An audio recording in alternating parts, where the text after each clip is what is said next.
चलते सचिन को रास्ता पता ही नहीं चला। अपने किए पर सचिन को अजीब भी लग रहा था और प्यार भी आ रहा था। आखिर कैसे हो गया ये सब? अपने आप से प्रश्न करता हुआ सचिन उन पलों की यादों में खो गया। वो सोचने लगा जो हुआ ठीक तो नहीं हुआ, पर गलती केवल उसकी तो नहीं थी। वह भी तो पूरी तरह शामिल थी। इनफैक्ट उसी ने तो पहल की थी। फिर उसे याद आ गई उस रात की बहस जो उसके और श्रद्धा के बीच हुई थी।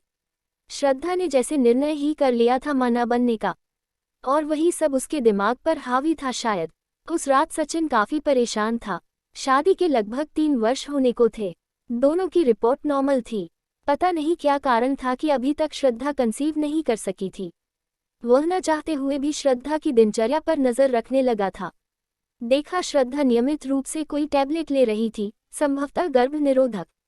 उसे श्रद्धा के निर्णय से दुख हुआ, क्योंकि शादी से पहले उसने यह नहीं कहा था कि वो बच्चे नहीं चाहती। अन्यथा वो समझ नहीं पा रहा था कि श्रद्धा ऐसा क्यों कर रही है। वो बच्चा चाहता था। जब से उसे पता चला श्रद्धा बिना उसे बताए गोलियां ले रही है, उसने अपनी दिनचर्या ही बदल डाली। शाम को घर आते ही वह सामान एक ओर पटकता और वॉलीबॉल खेलने क्लब चला जाता। थका हारा लौटता और खाना खाकर सो जाता। रात यूं ही गुजर जाती। श्रद्धा की पहल पर भी सचिन का मन निजी पलों में नहीं रमता। और उस दिन श्रद्धा का फैसला सुनकर वह निराश हो गया। श्रद्धा मां नहीं बनना चाहती थी। वह इन सब झंझटों से दूर रहना चाहती थी। सचिन ने श्रद्धा की मम्मी से बात की पर उन्होंने भी कोई संतोषजनक उत्तर नहीं दिया। उन्हें अपनी बेटी के फिगर और करियर की ज्यादा चिंता थी। सचिन देखता था कि अधिकतर श्रद्धा वर्क फ्रॉम होम लेकर घर से ही काम करती है। वह खुद अच्छा कमा लेता है। श्रद्धा की मां को पेंशन मिल रही है। इकलौती लड़की होने के कारण अपने पिता के छोड़े अच्छे खासे बैंक बैलेंस की मालिक है वह। फिर भी उसे घर में नया मेहमान नहीं चाहिए। क्यों? ऑफिस के काम से सचिन अक्सर बाहर जाता था। इसी सिलसिले में वह दिल्ली जा रहा था कि अचानक हुए एक्सीडेंट के कारण आगे की ट्रेनें रद्द कर दी गई थीं। उसे इटारसी में ही उतरना पड़ा। उसने क्लॉक रूम में सामान रख दिया। स्टेशन की गहमागहमी से निजात पाने के लिए वह खेतों के किनारे चल पड़ा। सर्दियों में शाम जल्दी ढल जाती है। पेड़ों पर पंछियों की भीड़ लगने लगी थी। इतने दिनों से काम की आपाधापी में वह शहर की गतिविधियों में कितना व्यस्त हो गया था। यहाँ का वातावरण उसे अजीब सा सुकून दे रहा था। उसकी नज़र एक पेड़ के नीचे बेतरतीब अंडस्को सी बैठी युवती पर ठहर गई। पास पहुंचकर देखा तो गाढ़े रानी रंग की पोशाक पहने वह युवती भी सचिन की तरह मुसाफिर ही लग रही थी। सचिन उसे नज़रअंदाज कर आगे बढ़ना ही चाहता था कि उसने पूछा, यहाँ ठहरने के लिए रूम कहाँ मिलेगा? उसके इस प्रश्न से सचिन को ये तो समझ आ गया कि वो दोनों एक ही समस्या का हल ढूंढ रहे हैं, पर वह कोई त्वरित उत्तर नहीं दे पाया। उसके पास रखे सामान को ध्यान से देखा। एक अटैची, एक बैग था। उसे चुप देखकर उसने फिर कुछ कहना चाहा। तभी सचिन ने कहा, मैं भी रूम ही खोज रहा हूँ। इतना सुनते ही वह उछलकर खड़ी हो गई जैसे उसे कुबेर का खजाना मिल गया हो। उसने अटैची का हैंडल सचिन को थमाया और खुद बैग घसीटते हुए उसके साथ चलने लगी। थोड़ी दूर पर कबेलू लगे घर दिखाई पड़ने लगे। उसने हौले से सचिन का हाथ पकड़ लिया और बेफिक्री से चलती रही। पास पहुंचने पर पता पड़ा कि वह तो एक छोटा अंडस्को सा होटल है, जहां चाय नाश्ता ही मिलता है। पूछने पर चाय वाले ने हाथ के इशारे से थोड़ा दूरी पर एक होटल बताया, जहां रात रुकने की व्यवस्था थी। तब तक वह चाय का ग्लास लेकर चाय पीने भी लगी थी। होटल क्या था, घर ही था। कड़कड़ाती सर्दी में एक औरत और एक आदमी काम में लगे थे। जगह छोटी थी पर साफ थी। वह भट्टी के सामने खड़ी होकर हाथ सेकने लगी। सचिन वही कुर्सी पर बैठ गया। अम्मा 2 गिलासों में पानी ले आई। तक हो बेटा, रोटी सब्जी के दार चानूर। आंटी, कमरा मिलेगा सोने के लिए? अम्मा, पहले खाना लगा दो। 1 प्लेट रोटी सब्जी और 1 प्लेट दाल चावल। हाथ के इशारे से सचिन ने उसे रोका। स्टील की 2 थालियों में खाना आ गया। खाना गरम और स्वादिष्ट था। खाना खाकर वे कमरे में आ गए। बेडरूम के नाम पर केवल बेड थे और रूम था। बाहर की तरफ बाथरूम था, जहां केवल नहाया जा सकता था। उसमें भी दरवाजे की जगह पर्दा लगा था। टॉयलेट का पूछने पर अम्मा ने दूर बने शौचालय की तरफ उंगली दिखाई। गुप्त अंधेरे में उसका पीला दरवाजा ही दिखाई दे रहा था। सचिन ने उसे टॉयलेट जाने का इशारा किया। जब वह कमरे में लौटा तो देखा वह नाइट सूट पहने पलंग पर लेटी थी। जास्मिन की भीनी भीनी खुशबू पूरे कमरे में फैली थी। दूसरी ओर पड़े खाली पलंग पर वह भी लेट गया। सचिन सोचने लगा, कौन है ये? क्या यह मुझे जानती है? मैं तो इससे पहले कभी नहीं मिला। फिर इतनी बेतकल्लुफी से कैसे मेरे साथ सो सकती है? वो खुद से ही बातें कर रहा था। ठंड के कारण नींद नहीं आ रही थी। करवटें बदलते हुए काफी समय बीत गया। अचानक उसे किसी के ठंडे हाथों का स्पर्श महसूस हुआ। करीब आती जास्मिन की महक से उसने अपने को बहकता पाया। कमरे का माहौल इतना रोमांटिक हो गया कि सचिन खुद पर काबू न रख सका।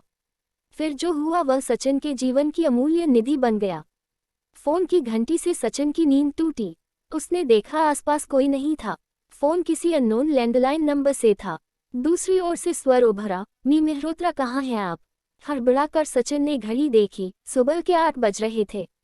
सर वो एक्सीडेंट, मेरी ट्रेन कैंसल। जी सर, जल्द से जल्द आने की कोशिश कर रहा हूँ। ये कहते हुए सचिन ने खुद को संभाला। इधर उधर देखा, कोई भी नहीं था। शायद वह जा चुकी थी। उसने मेन रोड पर आकर टैक्सी ले ली। रास्ते भर वह उस रात के हसीन पलों का जोड़ घटाना करता रहा। थोड़ा अच्छा, थोड़ा खराब, पर वह अजीब अंडस्को सी शांति महसूस कर रहा था। उस रात के उन हसीन पलों को किससे शेयर करे? सचिन के पास कोई अंतरंग मित्र नहीं था, और बताने पर शायद कोई उसकी इन बातों पर विश्वास भी न करता। और श्रद्धा को बताने का तो सवाल ही नहीं उठता था। पर जब भी वह अकेला होता, उन खूबसूरत लम्हों का साया उसके साथ होता और वह खो जाया करता था उन हंसी पल की यादों में। लगभग 4 माह बीत गए। सब कुछ ठीक ठाक चल रहा था।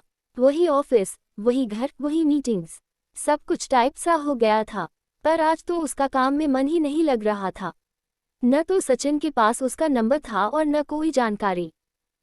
एक बार स्टेशन से पता करने की कोशिश भी की, पर कुछ हाथ न लगा। एक दिन ऑफिस में प्रवेश करते ही जास्मिन की जानी पहचानी खुशबू ने सचिन का स्वागत किया। सचिन ने उसे अंदर आने का इशारा किया। उसने बिना औपचारिक बातचीत के बताया कि वह प्रेग्नेंट है। सचिन ने घर जाने के बहाने हाफ डे लिया और उसे साथ लेकर ऑफिस से निकल पड़ा। दोनों एक रेस्तरां में बैठे। उसने बताया कि वह अविवाहित है और अब उसके लिए घर से बाहर निकलना मुश्किल हो गया है। वह जहां काम करती है वहां इस बात का खुलासा नहीं किया जा सकता, अतः उसे नौकरी छोड़नी होगी। पहली बार सचिन को अपने निर्णय पर दुख हो रहा था। उस दिन का बहकना सही नहीं था, जैसे उसके लिए मुसीबतों का पहाड़ खड़ा कर दिया था सचिन ने। पर कहीं यह मुझे धोखा तो नहीं दे रही? नहीं नहीं, यदि ऐसा होता तो मुझसे पैसों की मांग करती। वो तो सचिन को परेशान भी नहीं करना चाहती थी। हाँ, बच्चे को जरूर जन्म देना चाहती थी, केवल इसलिए कि उसके भीतर का ममत्व जाग गया था। आज सचिन को 7 जन्मों के रिश्ते पर एकाएक विश्वास सा होने लगा। ये संयोग नहीं तो और क्या था कि एक एक्सीडेंट के बहाने वह मिली। उसने सचिन की आंखों में न जाने वह सब कैसे पढ़ लिया, जो शायद आज तक श्रद्धा नहीं पढ़ पाई थी। सचिन को बच्चे की बेतरह चाह थी, शायद ये सब इसलिए हुआ। वह इस तरह सामने आए अपने बच्चे को गंवाना नहीं चाहता था। बातों बातों में उसने ये भी बताया कि उस सुबह जाते जाते उसने सचिन की जेब से उसका विजिटिंग कार्ड निकाल लिया था, इसी से उस तक पहुंच सकी। बहुत सोच विचार के बाद सचिन ने छुट्टी के लिए अर्जी दे दी। वह जैसी भी थी, जो भी सोचकर उसने सचिन से संबंध बनाए, पर उसने सचिन को न तो कभी असमय फोन किया और न अन्य किसी भी प्रकार का आग्रह। पता नहीं कैसे उसने इन कठिन परिस्थितियों में समय काटा होगा। एक बार उसे दूसरे शहर में घर दिलाने के बाद सचिन फिर दोबारा जा भी नहीं पाया उसके पास। कई बार मन बनाया, लेकिन श्रद्धा के गिरते स्वास्थ्य और दूसरी परेशानियों से जा न पाया, पर फोन से खबर लेता रहता और खर्चे पानी की व्यवस्था भी समय पर करता। प्रसव का समय निकट आ गया। 1 सप्ताह के लिए ऑफिस के काम से बाहर जाने का कहकर सचिन निकल लिया। श्रद्धा इन सब बातों से अनभिज्ञ अपने जॉब में मगन थी। एक प्राइवेट नर्सिंग होम में उसने एक स्वस्थ और सुंदर बच्ची को जन्म दिया। वह बहुत खुश थी। बच्ची को पाकर सचिन को विश्वास नहीं हो रहा था कि वह उसकी अपनी बेटी है। हफ्ते भर बाद उसकी देखभाल की सारी व्यवस्था कर जब वह लौटा तो मन में सुकून था, क्योंकि उसे वह इस बात के लिए मना पाया था कि उनकी बच्ची की परवरिश यदि वह और श्रद्धा करेंगे तो न सिर्फ बच्ची को आगे जाकर आसानी होगी, बल्कि वह खुद वापस नौकरी कर सकेगी। और अच्छी बात यह थी कि वह इस शर्त पर कि सचिन उसे कभी कभी उससे जरूर मिलाएगा, इसके लिए मान भी गई थी। अपनी बेटी को घर लाना एक नई समस्या थी। सचिन कोई बहाना तलाश कर रहा था। उसने श्रद्धा से बच्चा गोद लेने की बात की। वह तैयार नहीं हुई, पर जब सचिन ने उसे समझाया कि हम आया रख लेंगे उसकी परवरिश के लिए, तो वह राजी हो गई। पर श्रद्धा ने शर्त रखी कि वे बेटी ही गोद लेंगे और उसकी देखभाल सचिन खुद करेगा। इससे सचिन की मुश्किल आसान हो गई। सचिन ने मनु को गोद लेने की प्रक्रिया आरंभ कर दी।